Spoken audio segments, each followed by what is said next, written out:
Sorry, we've just got some quite fresh elephant dung on the road here, which it's too fresh for me to pick up, I'm afraid.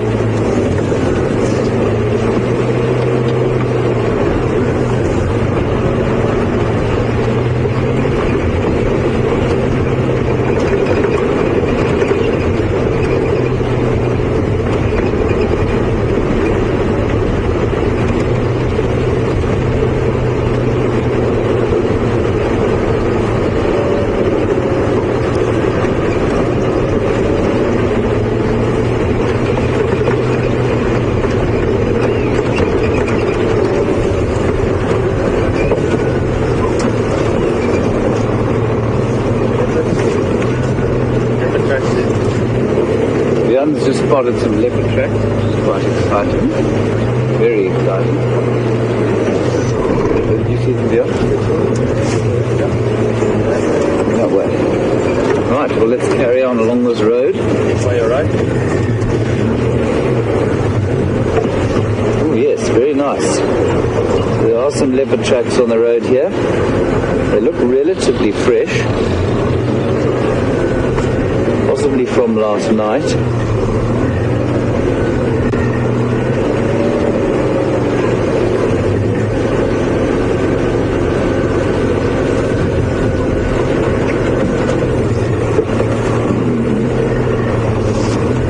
See them anymore. There are some elephant tracks. Maybe the elephants have gone over them, and the leopard is still there. We'll carry on along this road and see if we can't pick something else up. Well spotted, Vian. Not just a cameraman.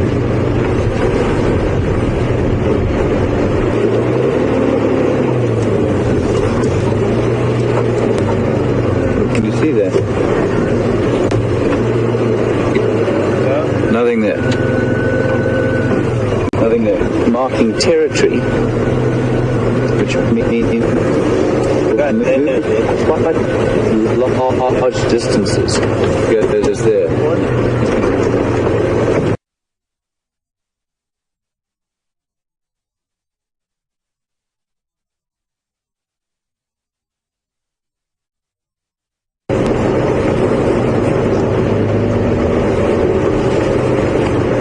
Up a bit now.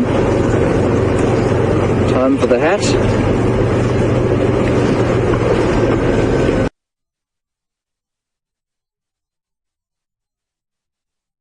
He headed off over there.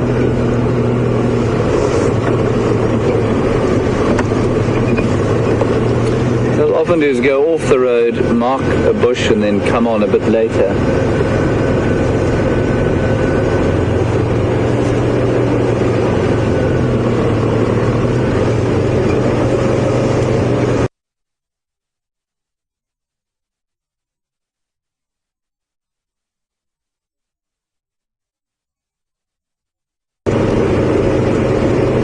So we might be lucky.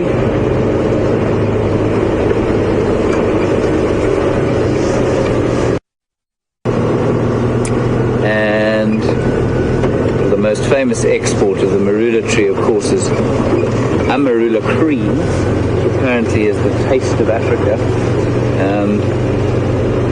But traditionally in these areas, the marula tree is a very important source of fruit in February, and there's a fairly wicked traditional brew made from the marula fruit, which is not very tasty.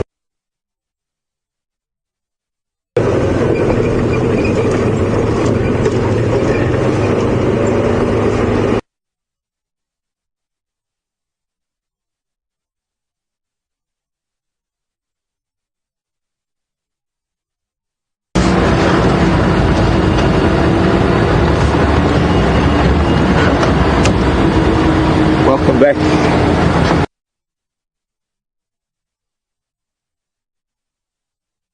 From that corner to where we are now in the southwestern corner, that was the northeastern corner, and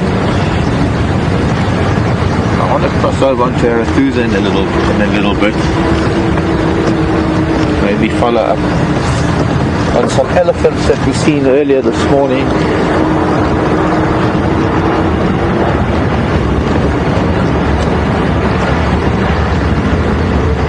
are some elephant tracks around here now. In fact, right here. Going both ways. Elephant highway. The temperatures between yesterday and today, the sort of average temperature, more elephant crossing that way, is a lot lower today. And even in the summer months, when we have a really hot day, and we get a cold front that comes in, you get a drop in temperature, you get a change in animal behavior, or rather a change in animal activity. It's quite dramatic. From the excitement of yesterday, and at one point yesterday it was quite full of things to see. We had lions that were interrupted, their sleep was interrupted by a group of wild dogs that came running by. And then there was a steenbok killed, and the dogs were chasing another. It sounded like very active, and I had a really wonderful time yesterday with elephants. It seems that everybody was making use of the warmer temperatures, and now suddenly this really cold weather, there's very little out, not many birds. There's still a very cold chill to the air, which is for me the first real cold chill for the winter, the first feel of winter.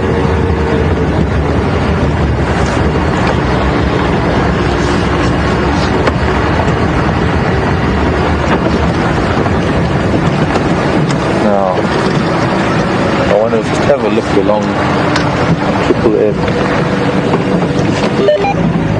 There's a lot of elephants here.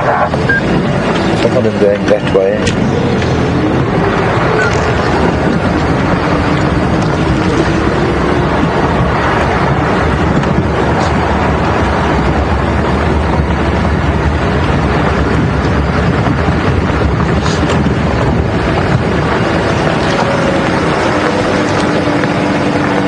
Herd that went into Arathusa, one walking on the road, another 2 elephants going into Arathusa, and there's another herd going into Arathusa. There's some tracks coming out. This has been a very busy place for elephants.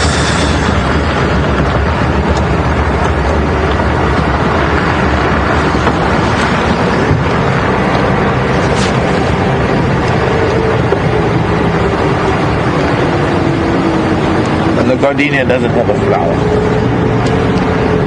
today. It's already gone.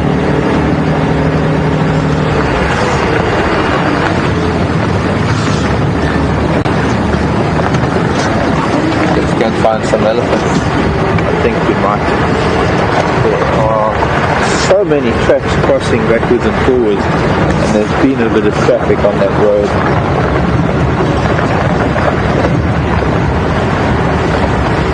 We are now on Arathusa.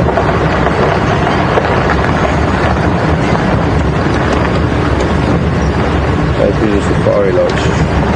And I was thinking, since there aren't really many animals out at the moment, while we're looking for things, questions that you might have, questions at WildEarthTV or #Safari Live for a tweet. But I thought also, for some of our long-term viewers, some of our viewers that have been with us a long time, you can think of something that you've learned from being on drive with us that you think we could show some of the new viewers. James and I, and see what we can do to accomplish that.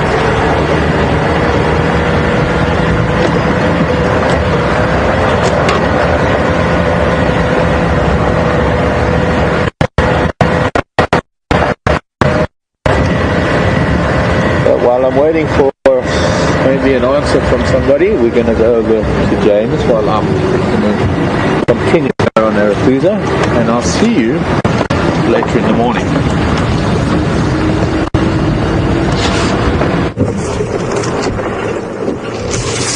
Welcome back to Jiga. We've just come to the hyena den, which seems to be active, which is quite exciting. There are 2 adults there and 2 babies here. There's a youngster coming up to the car now on the right-hand side.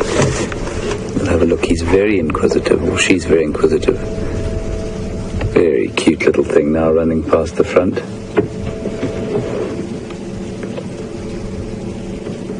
I think hyenas are some of the most magnificent animals we can find out here. Oh, that's wonderful. We'll just move a little bit forward. Get a better view.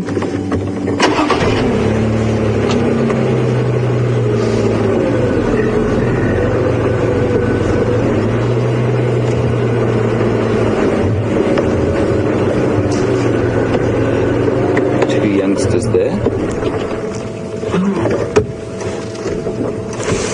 And you can see the burrow there. They were obviously birthed, or certainly spent the early parts of their lives. I'm just going to try and look and see.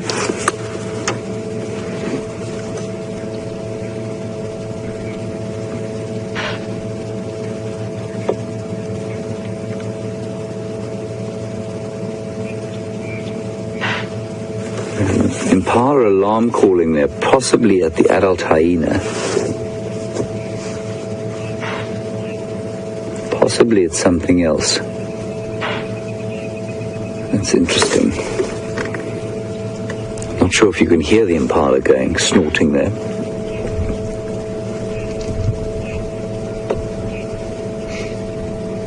Now I suspect it's the other hyena walked through there. No, now there are more of them going.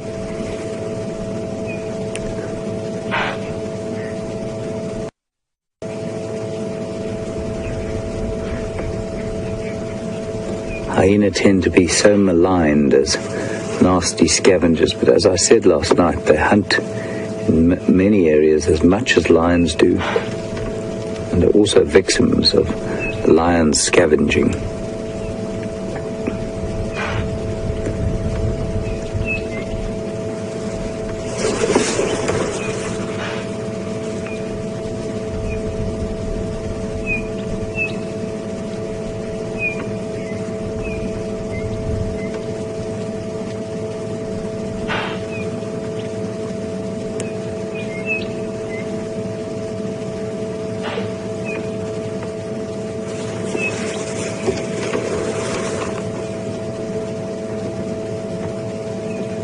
We're just coming up to that sort of soporific time of the day when the animals tend to settle down and relax, either in the shade or in the half sun after the chilly morning.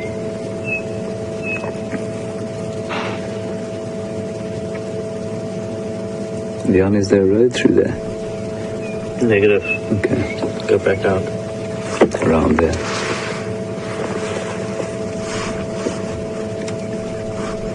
We go down into the burrow.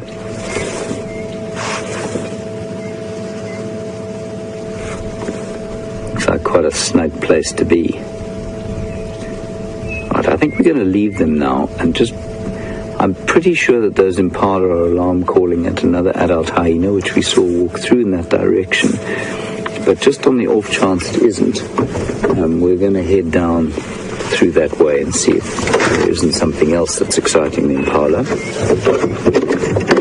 Shall I go up?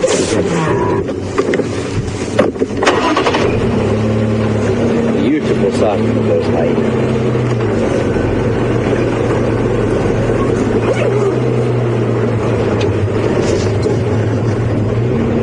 Much maligned and much underrated.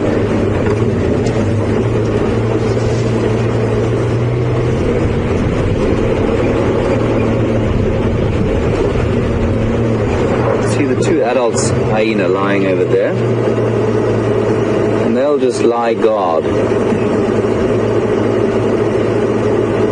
Interestingly, before you cut to us, we saw probably another two babies,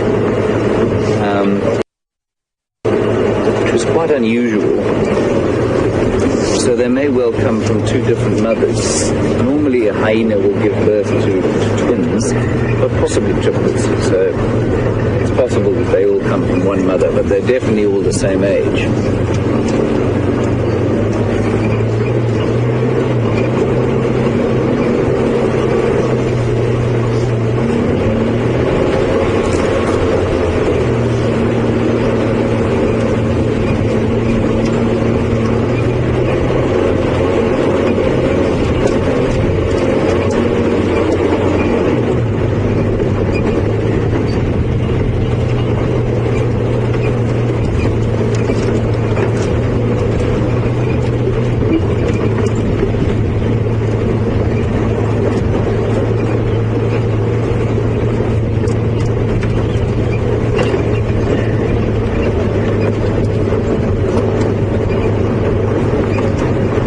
Like to know, do hyena birth throughout the year? The answer, Rena, is yes. There probably is a peak, however, because they tend to be, predators a bit like wild dogs, but they will do some form of scavenging, obviously, and some form of coursing type hunting. Towards the end of winter, early spring, but no, there's no real definitive peak like there is for say wild dogs.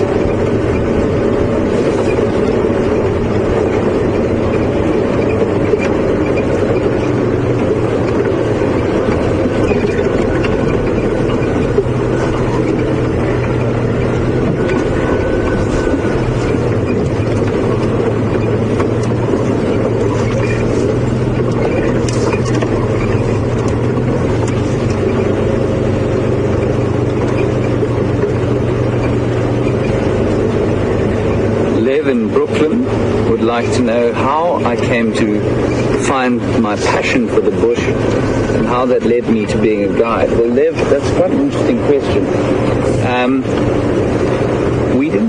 My family wasn't one that spent a lot of time in the bush, so we didn't camp or fish or own a Land Rover, or I don't think my mother's ever spent a night under canvas in her life. But what I have always had is a desire to live in a beautiful place, and that comes from holidays normally to the mountains or to the sea, where you can feel the wilderness.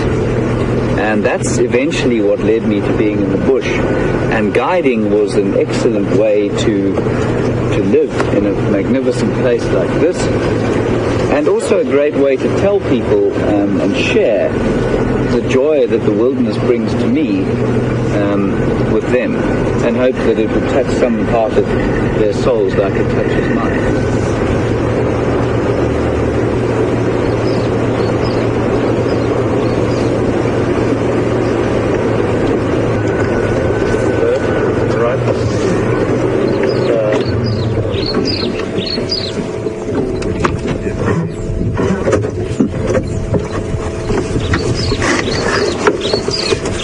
Vicky would like to know, we're just looking at a crested barbet there. Vicky would like to know what animal I wish I had never come across. Vicky, it's difficult to answer. I haven't been cornered by a black mamba, but that would be a fairly unpleasant thing. I suppose the domestic rat is the animal that I least enjoy coming across, but certainly nothing out here. There's nothing out here that I hope never to see. Beautiful colors there on the crested barbet, sunning himself on a termite mound. And I don't know if you can hear, but if you listen carefully, you can hear a woodpecker tapping away on the marula tree just to the left of your screen.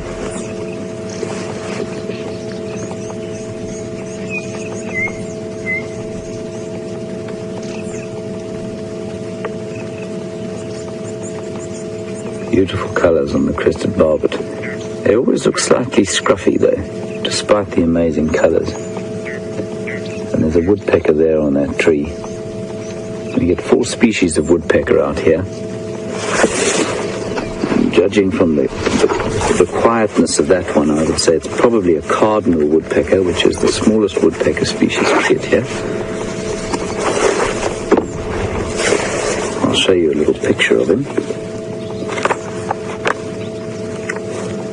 Beautiful birds, the woodpeckers we get here.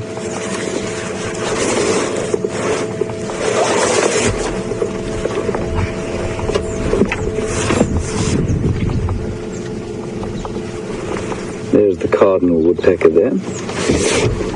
And we get all four of those species here. The cardinal, the golden-tailed, the bennets, and the bearded. But the cardinal is the smallest, and that's quite a gentle tapping that I can hear.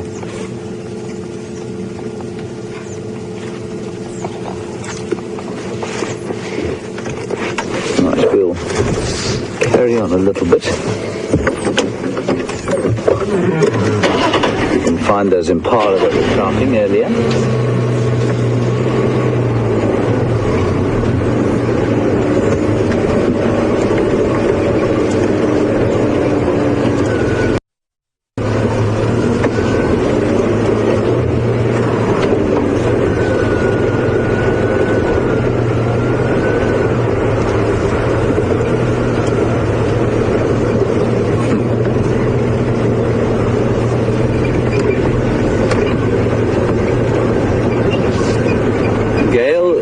Michigan would like me to tell you a little bit about the books I've written. Gail, I've been contributor to 3 books. The first one was called Whatever You Do, Don't Run. And that's a collection of sort of real life stories from game rangers. And there's sort of a humorous look at life in the bush. And the title comes from the last thing you say to somebody before you take them on a walk. And that is, should we surprise an animal, whatever you do, don't run. Because we're not faster than anything else out here. So we stand still.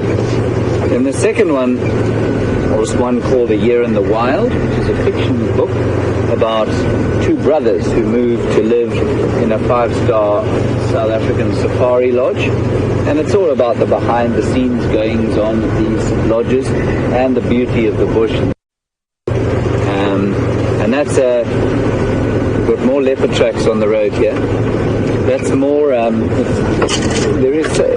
it's based on my experiences, but it's a fiction story, comedy fiction story. And the second one is called Back to the Bush, or the third one's called Back to the Bush, which is a sequel to A Year in the Wild. And again, about the 2 brothers and their experiences in the 5-star South African game lodge. If you want to read them, you can find them on Amazon. I think the British site though. So if you want to download the digital version, just go to the amazon.co.uk. Oh, and you also wanted to know if I would play the guitar at a fireside chat. It's possible that I might. I'm not sure, but I'd be very happy to.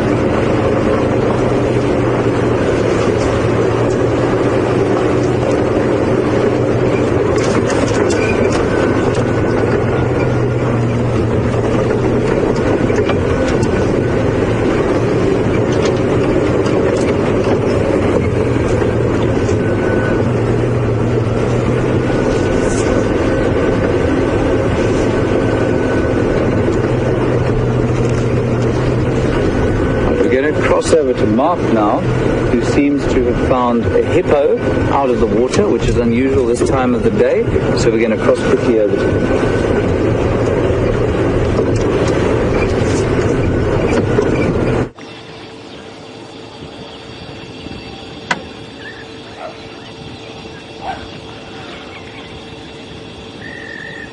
Welcome back to Wendy. We're on Arathusa. We're at Arathusa Dam, and this little baby decided to lie down. It was standing in the sun when we got here.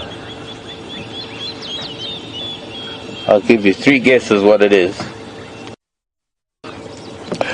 And also, there's a blacksmith lapwing coming up towards it. And it snapped at the lapwing.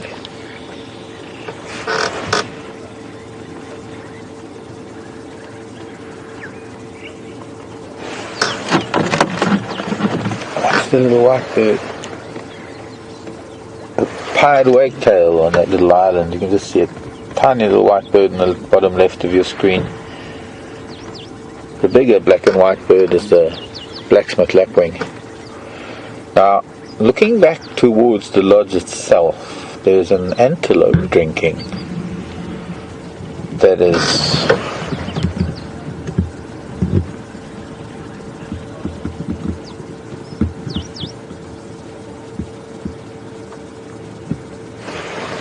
an interesting. No, not that one. That's a different one that I was thinking of. No, it's not. That's the female and the calf, the lamb, of the one I'm seeing. Well done. Brian knows best.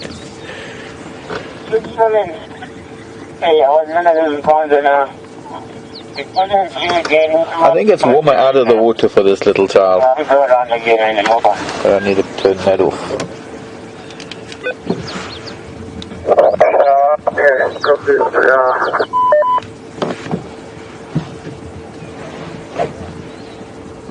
Mum is in the water.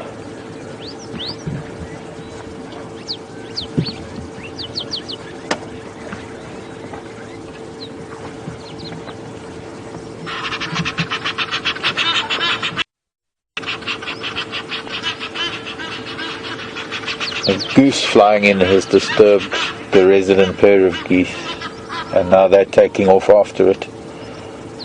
Both of the couple. I think that goose that came in didn't know what was waiting for it here.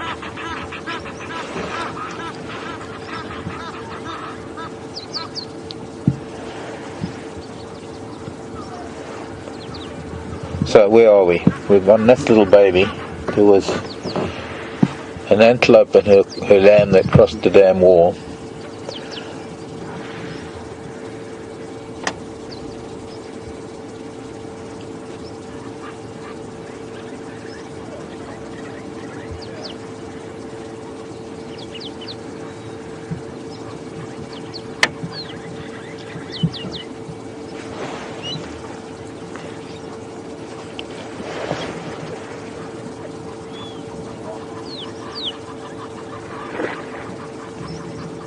They're actually actively chasing the hippo, I think, those two plovers. Maybe they're nesting there, but they've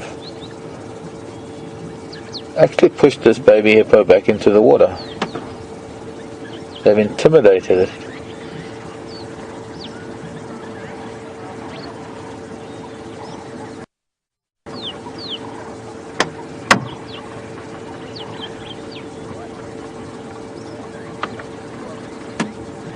See, at first I thought the plovers were there because they might get a chance to get some insects if they hang out with the hippo when it's walking around.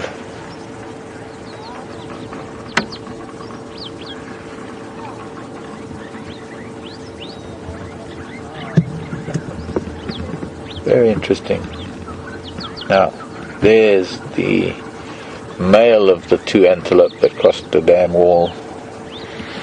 He's a little bit far away and looks like he's up to his knees in water, feeding on maybe the Ludwigia.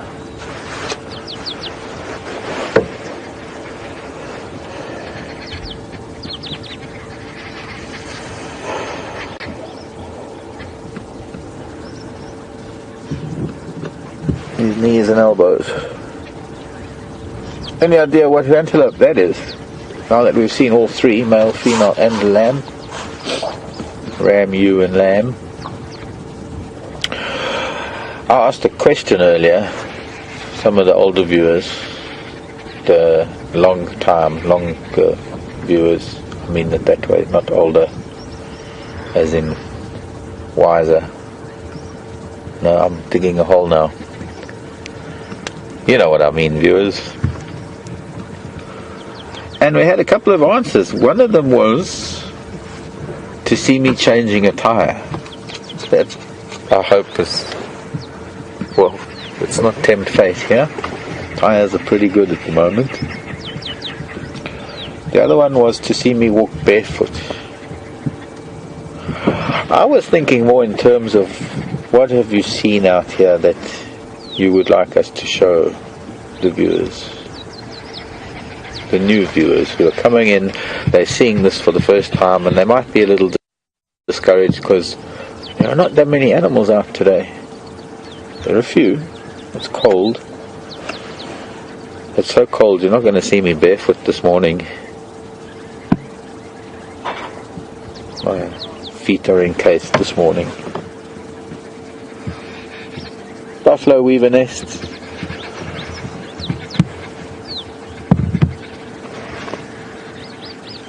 And time to move along.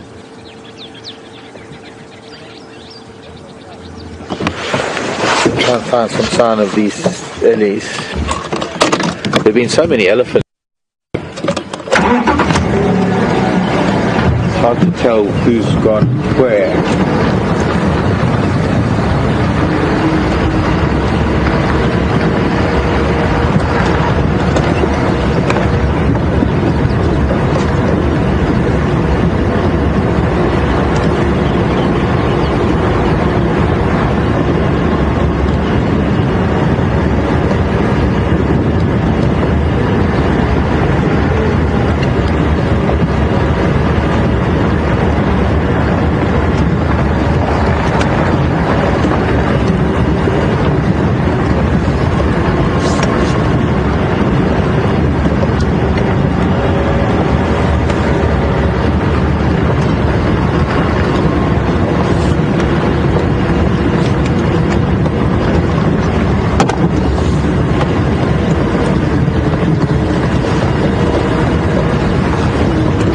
Morning, and how old do I think the baby hippo would be?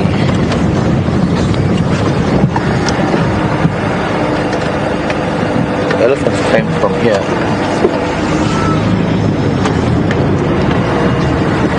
A few months old, and I'd say maybe 3 months. When there's some viewers that know when that hippo was born.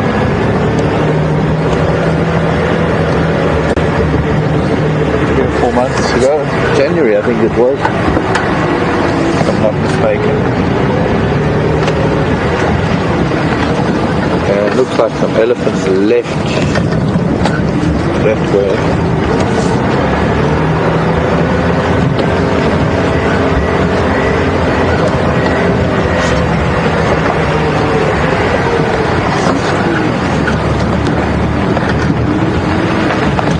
That way.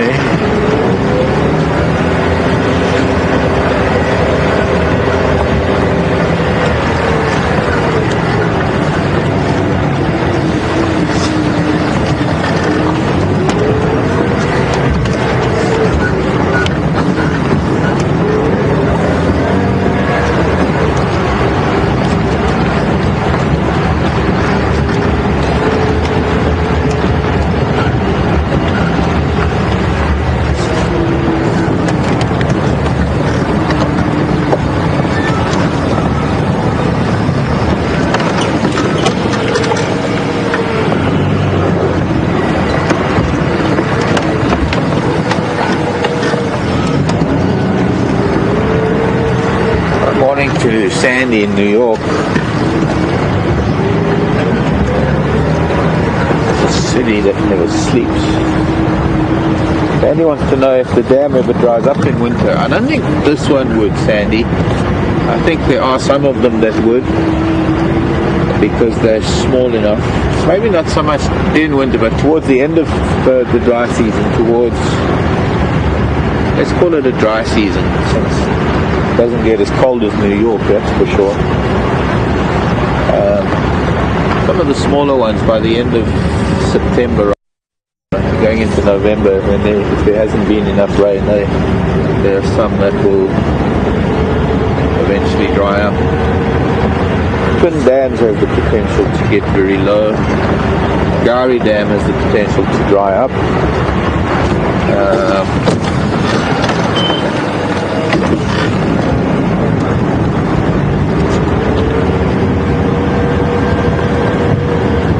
Biffleshoek Dam probably going to hold out because it's quite deep.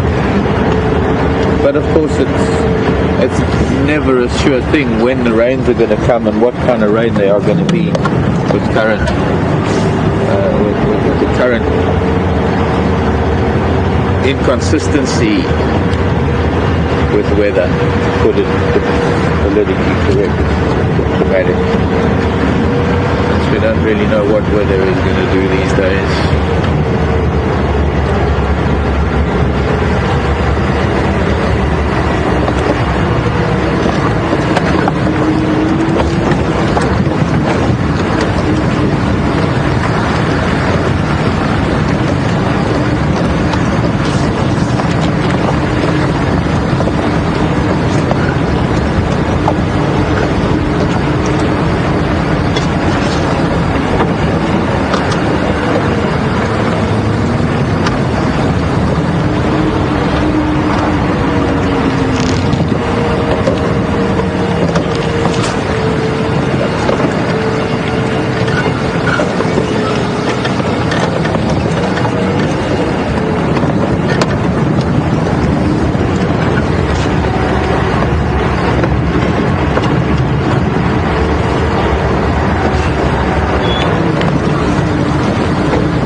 Now wasn't really copying that.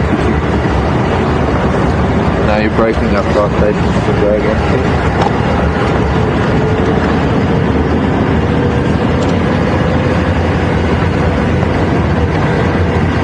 Quite coming through on the red drive channel. And it looks like some of these tracks have come this way. Right there, in fact.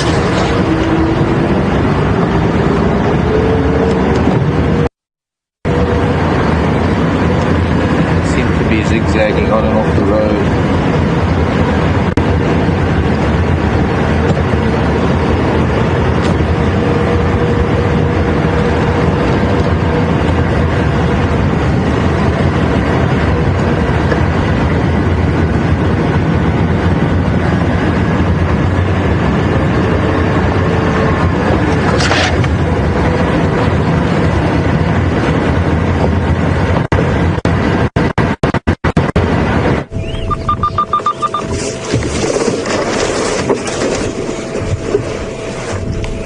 Welcome back to Djuma, everyone.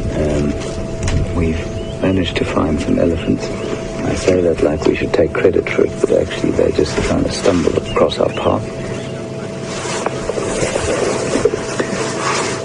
Welcome back to Djuma.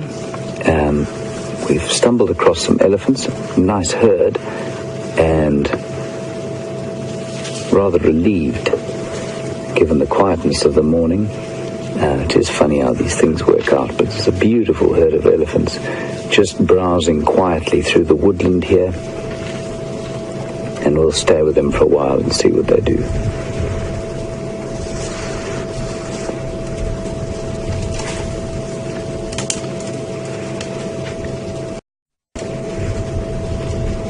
They seem very relaxed, which is great.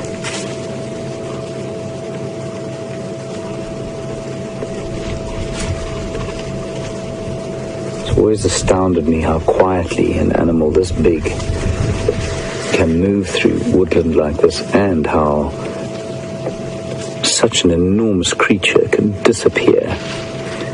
And that's, you might wonder why they're grey. People often think that khaki is the best colour for a ranger to be wearing. But if you look how quickly that grey colour disappears in the bush, you can see what a brilliant camouflaging tactic it is to be grey. I'm not going to move off just yet. We've got some others to our left, and I don't want to split the herd apart. Oh, there's a beautiful animal here.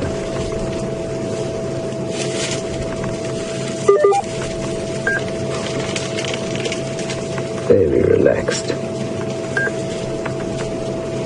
Looks like a young cow. Incredibly dexterous that trunk is. And how she uses her foot in conjunction. She's eating something called a buffalo thorn. And it's actually quite a nice spinach substitute if you're hungry out here.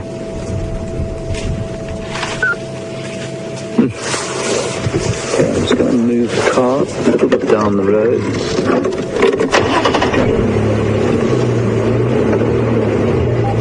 The first thing you do when you see elephants on the right is you look left. Try and keep the herd together as much as possible. They don't like to be split apart. There they go, wandering off in there. I'm definitely not going to chase them through there.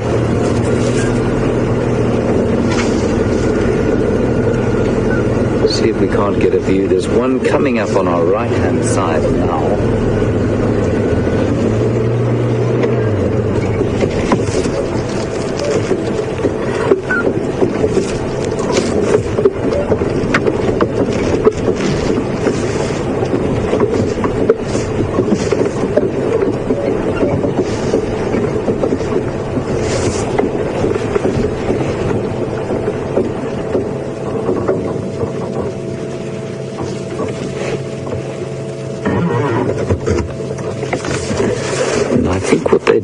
You can see they've gone very quiet. The noise of the vehicle is possibly a little threatening to them. And now you can see they're starting to move again and feed. So I suspect what happened was that the revving of the engine and possibly the smell, the matriarch gave one of an infrasonic signal, and they all stopped moving at the same time. And now you can see they've relaxed again, and they're beginning to feed.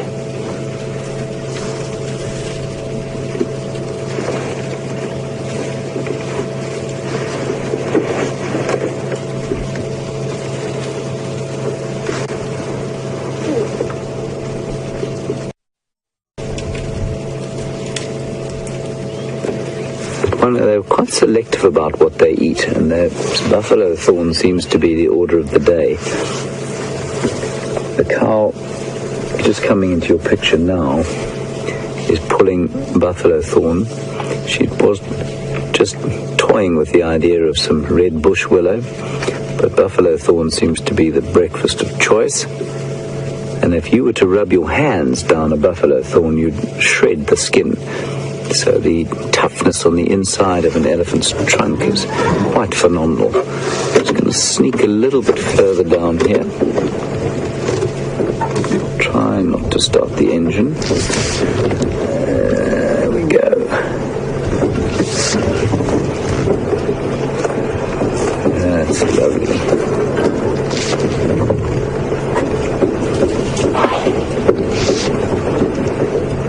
See, just a little bit unhappy with us, but not very. Let's see if we can get a better view from this angle here. There we go. Okay. Again, buffalo thorn. Breakfast today.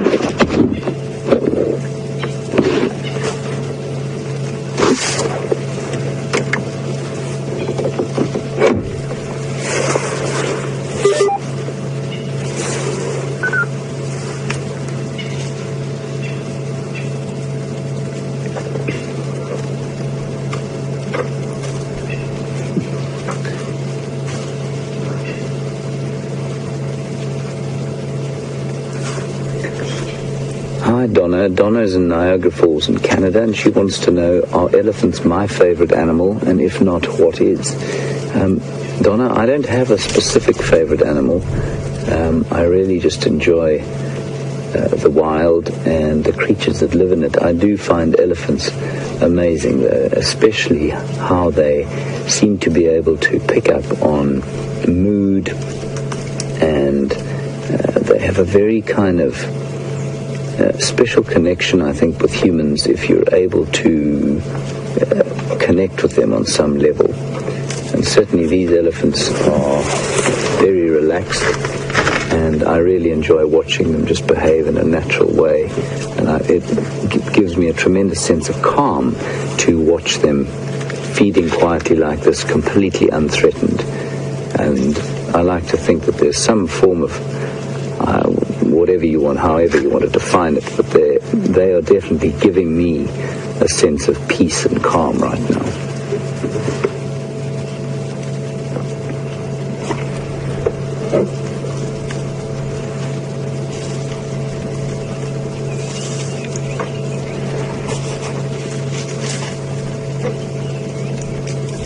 Now, there's a whole herd of elephants in this thicket,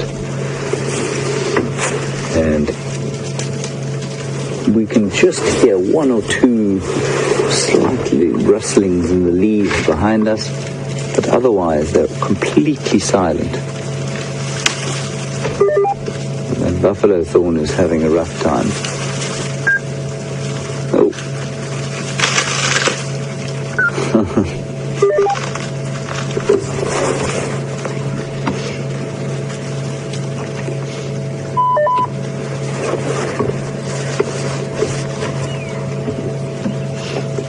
You can see now that elephant is basically destroying that tree. She's now snapped off the main trunk, and she'll probably eat some of the bark and some of the leaves, but you can see how an elephant will transform a landscape, or how a lot of elephants will transform a landscape, and why they're such an important species in wild African areas.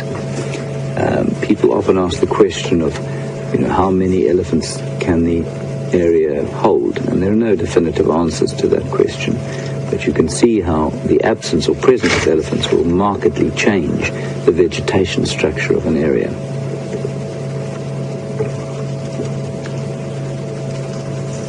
Falling flies. I hope that answers your question, Janet.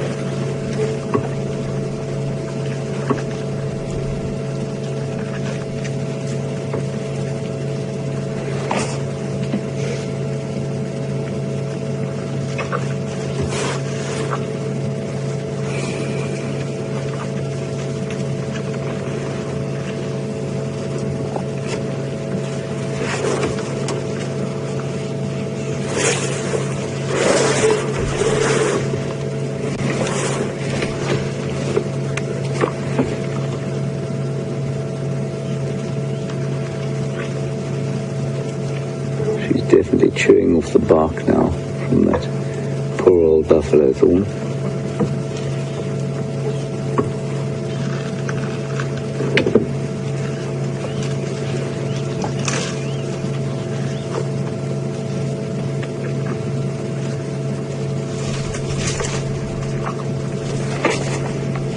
And if you can see her foot raised there,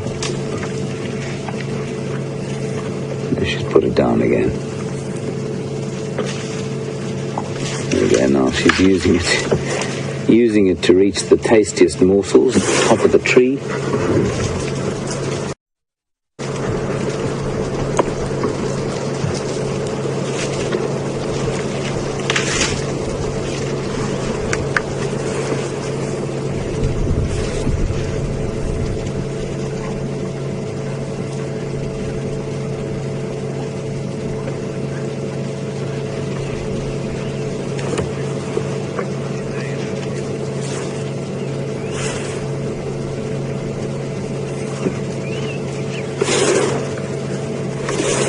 Shanae would like to know, what is the best tip that I could give to an aspiring guide for being on a vehicle around elephants? Sinead, the answer to that is that, and it's not a simple answer, the answer is that you need to learn to interpret elephant behavior. That's wonderful. I wish we could get a better angle of that. It will disturb us, so we're going to watch from here. You can see she's tearing bits of bark off there. She's not eating the leaves anymore. She's now eating the inner cambium layer of the tree. Sinead, back to your question. You have to learn to interpret elephant behavior. For some people, that's almost an energetic thing where they feel a sense of safety around elephants, or they can feel whether the elephants are upset or relaxed.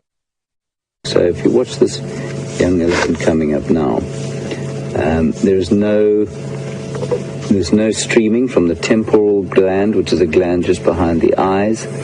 And that's an indicator of stress. She's feeding quite happily, quite normally. There's nothing of what we call displacement behavior.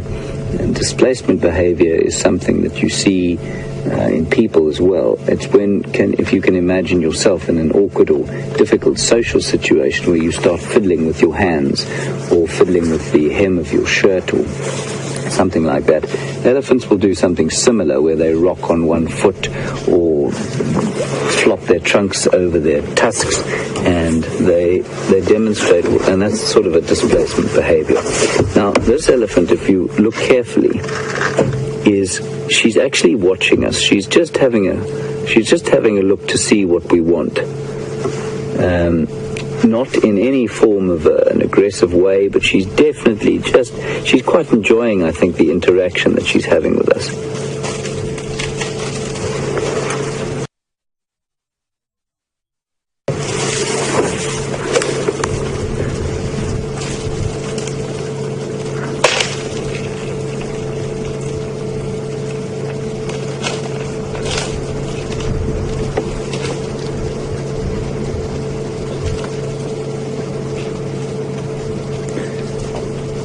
This might actually be a young bull.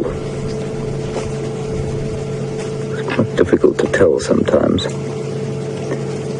And that would explain why he would want to sort of knock around here. He's just getting to the age where, there we go. Now he's definitely a young bull. Just showing how he's in charge and he's the big guy and he's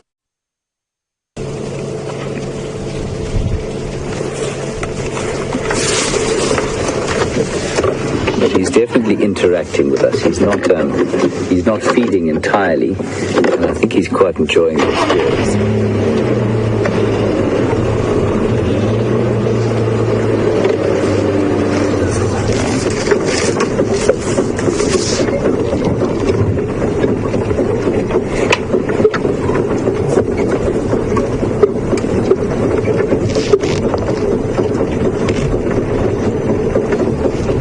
See how he stopped feeding while we move, just trying to assess us.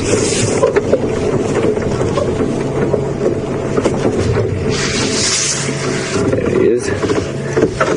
He's actually brought himself out of cover so that he can have a look at us.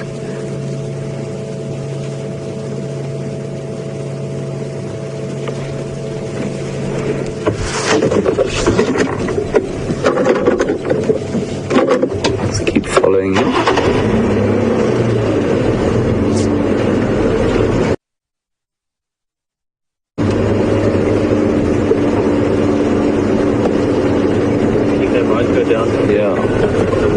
Jan was just saying that there's a waterhole quite close, and they might go down to drink there. That would make sense.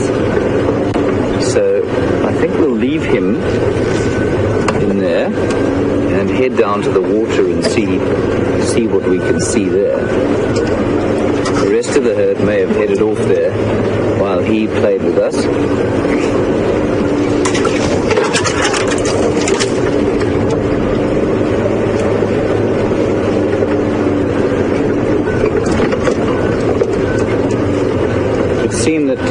Seem that today is elephant, and Mark has got another herd of elephants, and so we're going to cross over to him, and then we go and wait for the water.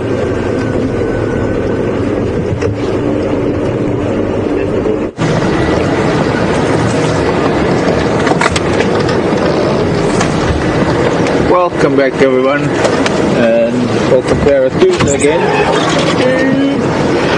I've caught up with the earlies, finally, but I'm afraid I can't keep up with them because they're marching through the bushveld. That's quite dense, quite thick, and I can't go in a straight line like they can. And when it gets thick like this and I start crunching over dead branches, they don't seem to be reacting at all. But they just somehow get... Unfortunately we're behind them and I don't have a road like I have had at other times to drive around in front of them. So maybe we could get to the crossing if I get back to the road, if I remember where it is. But for now, you can see the trajectory that they're on. It might even be the same group that we did yesterday morning. And we're not really far from where they were headed from when they left the dam yesterday. Almost a similar kind of behavior. They're just sort of heading at the moment in a northwesterly direction, eating as they go along. So I wonder.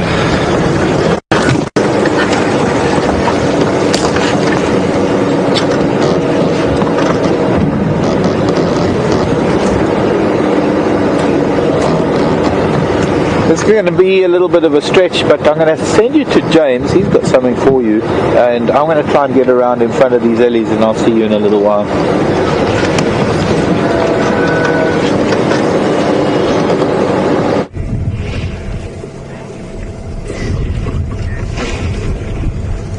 So, welcome back again. This young bull is, well, he's just arrived at the water. He'll probably have a drink, but he's definitely still interacting with us.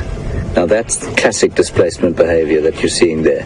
You see with the leg up, he's kind of feeling a little bit awkward, so he's fiddling around, and that's hardly drinking. I mean, he's kind of pretending to drink.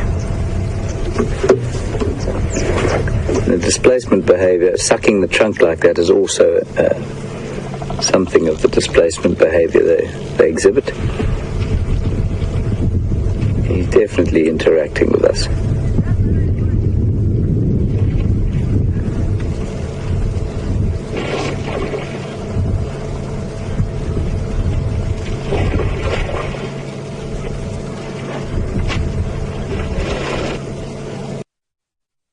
Bit more of a mouthful that time.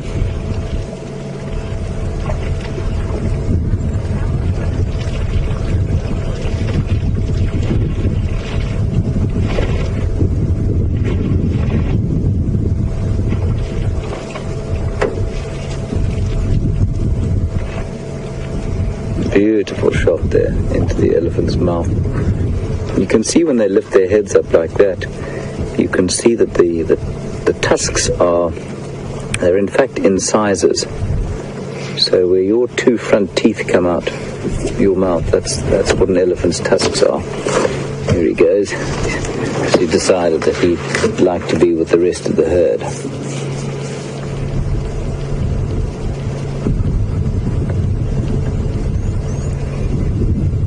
Can't even hear his footfalls.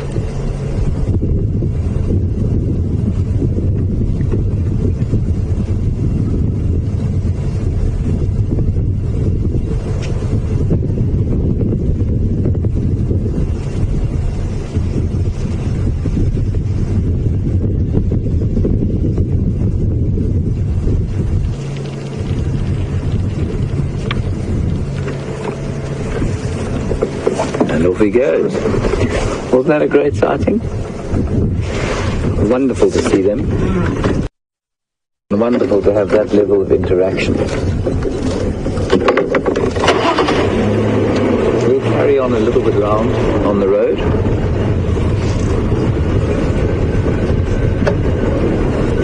see plenty has come to drink here. Lots of buffalo, lots of elephant dung. Did have some squirrels alarm calling in there. And this is originally where we thought the leopard was this morning. But nothing. The squirrels seem to have stopped.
James from Johannesburg would like to know if we can tell the elephant's mood from the way he holds his tail. In certain circumstances, yes, you can. If an elephant is alarmed and is about to run away or alarmed, they will generally lift the tail up, but not always. So you saw the elephant was showing displacement behavior there, with the foot raised. The tail was fairly flat. When they're very alarmed, they will definitely raise their tails, often just before they run.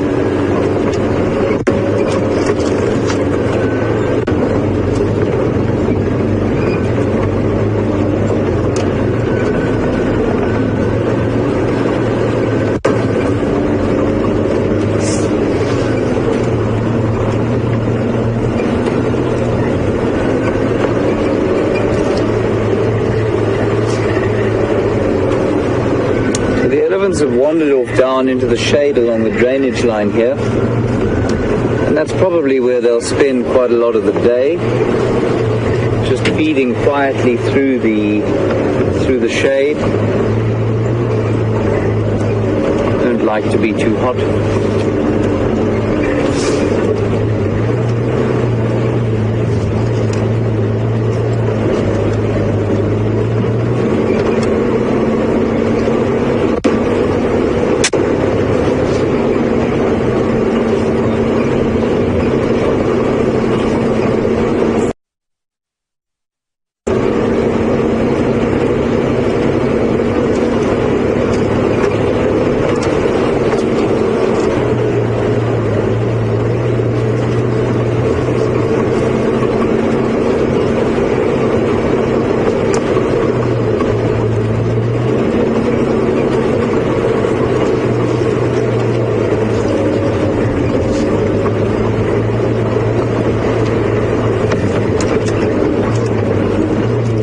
Do is carry on down here parallel with the drainage line and see if we can't pick up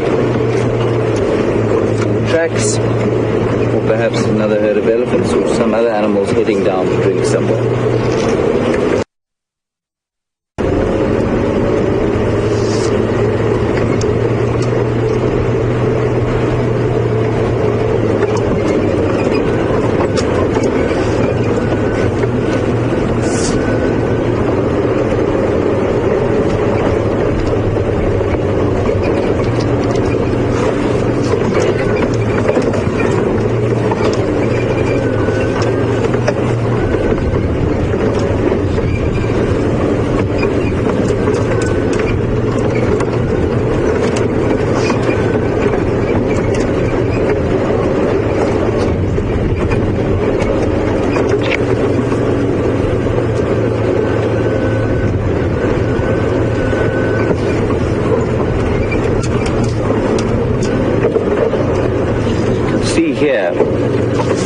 I go back and just point at this tree, it's called the Acacia gerardii, or the red thorn, and you can see how the tree's shape has been modified by elephants over the years. This is not a particular young tree. You can see it's been broken off at the base a few times. The branches have been broken. The young branches, the red ones, that's where the tree gets its name, have grown out from broken stumps, and in fact this tree probably doesn't resemble anything like what it was going to had there not been elephants in the area. It would look more like one of those flat-crowned acacias, not quite, but a bit more like that, had the elephants not modified its shape so completely.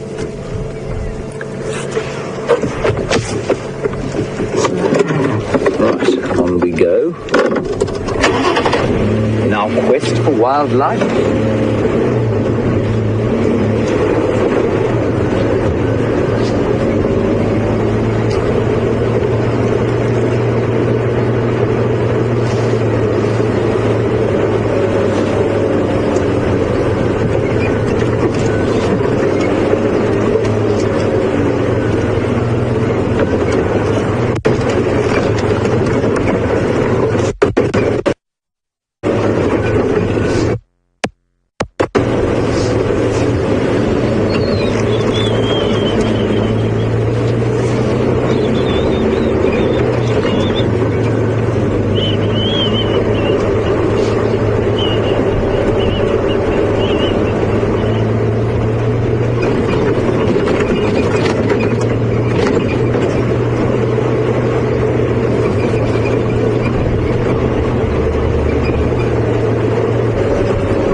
On the dam wall there and see if we can't see anything coming to drink. Maybe there are birds,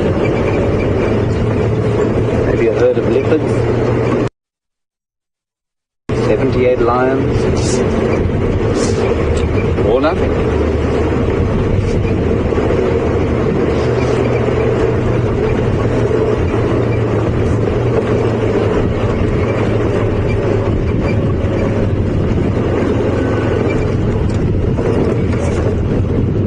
See the herd of impala on the clearing beyond.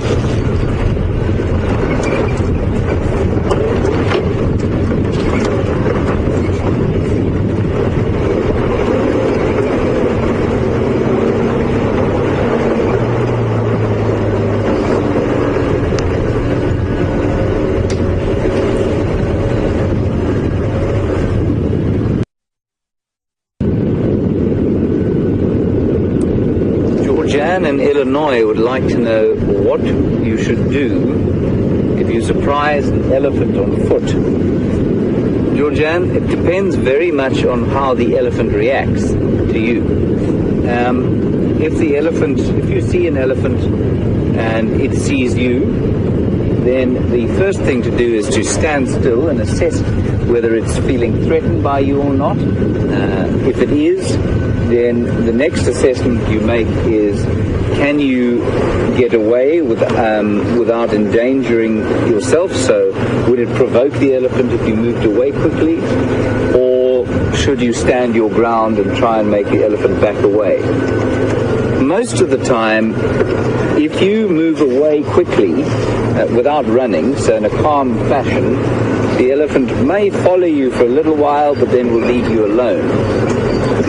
Sometimes a young bull, like that one we saw just now, will raise his ears and flap at you, and then the best thing to do is maybe clap your hands, just so that he stops, and then move away. You'll get the odd guide who will tell you that you should stand your ground and shout and make a noise or throw a stone. And yes, that might chase the elephant away, but it also might provoke a charge. And that's obviously going to end badly for the human.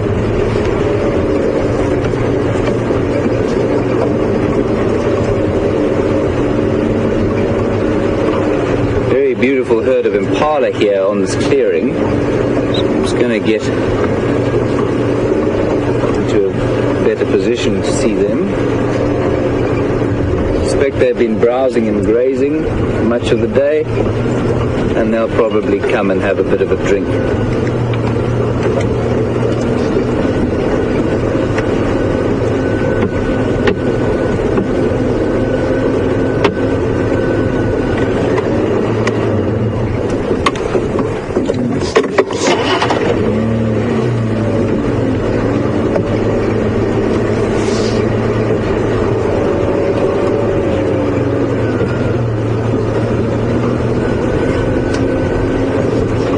From the Netherlands would like to know, will that young bull keep leaving the herd and then going back to it until the day that he eventually leaves for good?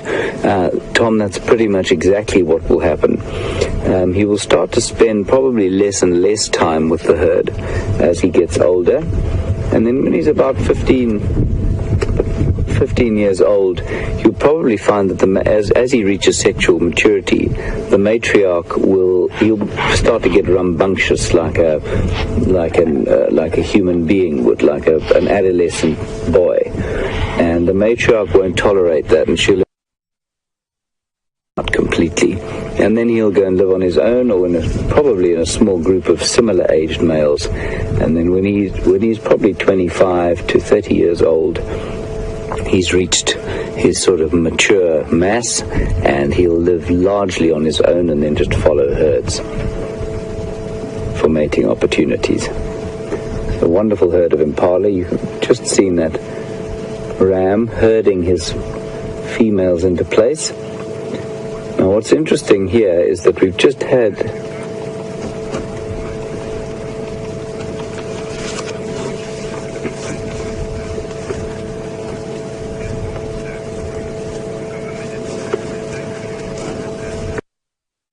So as that ram herds his ewes, and they're going to come down and have a drink, I'm going to say goodbye to you for the rest of the sort of midday.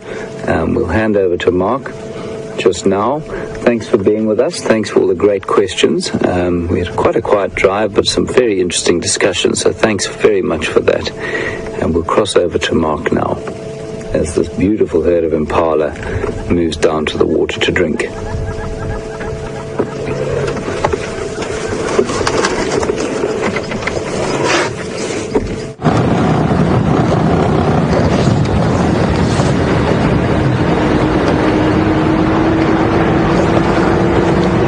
Hi everyone. Well, those elephants moved off into some very thick bush, and I think at least he managed to get some elephants with James, which was a good thing, because I wasn't able to. The only way to have done it would be to try and crash through the bush to get to maybe parallel with them, and I don't think those lady Ellies would have liked that. I think it would have been a little bit too much bush bashing.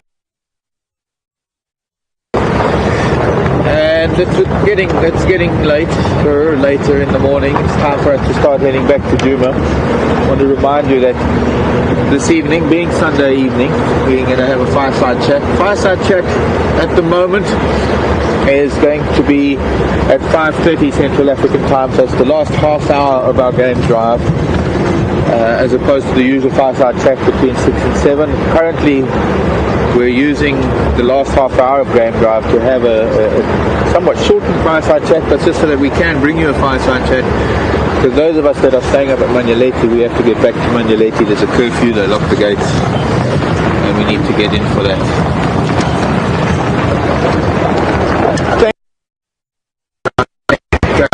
Carry on with that at some point. Now, I've been in a really rough patch, signal-wise, when I was looking for those elephants, so I couldn't get to answer some of you. Or rather, I couldn't get to some of your answers, couldn't get to some of your comments, and I'm sure we can do some more of that.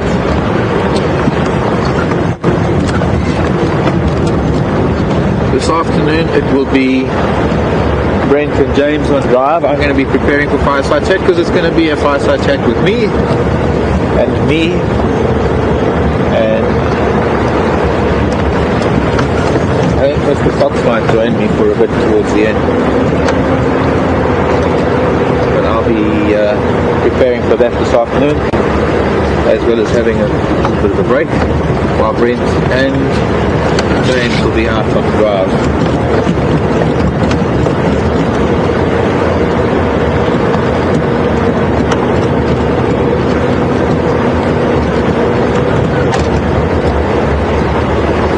I hope too, it's